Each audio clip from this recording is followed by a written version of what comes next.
Napoleon சின்ன வயசாக இருக்கும்போது ஒரு இராணுவ விடுதியில் படிச்சுட்டு இருக்காரு. அப்போது நெப்போலியன் ரூமுக்கு பக்கத்து ரூமில் உள்ள ஒரு பையனோட பேகு காணா போயிடுச்சு. உடனே அந்த பையன் அந்த ஆஃபீஸர்ஸ்கிட்ட போய் கம்ப்ளைண்ட் பண்ணுறான், என்னோட பேகு காணா போயிடுச்சு அப்படின்னு கம்ப்ளைண்ட் பண்ணுறான். உடனே அவர் கேட்குறாரு, உனக்கு யார் மேலே சந்தேகம் இருக்கா அப்படின்னு கேட்க, உடனே அவன் சொல்கிறான், நெப்போலியன் மேலே தான் எனக்கு சந்தேகமாக இருக்குது அப்படின்னு சொல்லிடுறான்.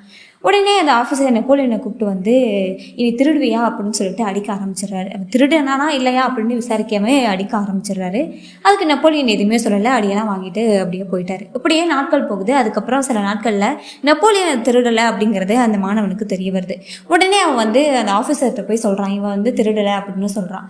அதோட அவர் வருத்தப்படுறாரு, திருடாத ஒரு தப்புக்கு அவன் அடிச்சிட்டமே அப்படின்னு சொல்லிட்டு நெப்போலியனை கூப்பிட்டு விசாரிக்கிறாரு. நீ அன்னைக்கே திருடலைன்னு சொல்லியிருந்துருக்கலாமே அப்படின்னு சொல்ல நெப்போலியன் சொல்கிறாரு, நீங்கள் திருடினியா அப்படின்னு நீங்கள் கேட்டிருந்தீங்கன்னா நான் திருடலை அப்படின்னு சொல்லியிருப்பேன். நீங்கள் அடித்ததுக்கப்புறம் கேட்டேன்னா நான் அடிக்கு பயந்ததான் அப்படி சொல்கிறேன் அப்படின்னு நினச்சிருப்பீங்க. நான் பயந்ததான் யாரும் நினைக்கக்கூடாது அப்படின்னு சொல்கிறேன்.